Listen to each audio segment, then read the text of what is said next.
Ka kenhun ile kai cricket jong ka Shillong Cricket Association kala yo sendon bandra ai kanam ladu ha ka lempung ile kai cricket jong ka under 15 cricket tournament arhajar arpway kabla penlong dak Ribhoi District Cricket Association harangkat ka Meghalaya Cricket Association kabla long ha ka madan ile kai jong ka Nongkhra Ribhoi District.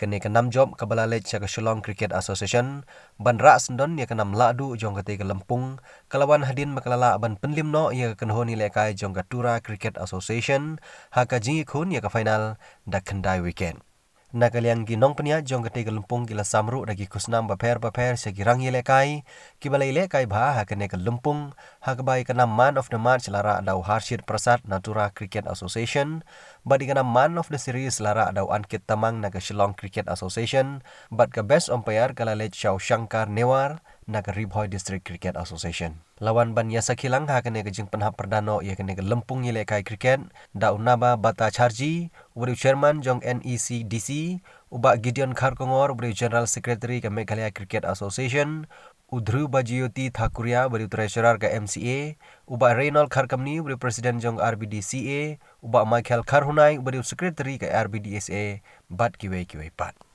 So we would like to thank the members of the tournament committee for having put up the fixtures and all the running of the tournament on a daily basis. I would like to especially thank Badista, who is the chairman of the tournament committee, for conducting this first tournament of this season in a very smooth manner. I would also like to thank our colleague Singna from North Garo Hills for organizing it very well there. I would also like to congratulate both the district associations for hosting these two tournaments or these two zones in a very, very professional way.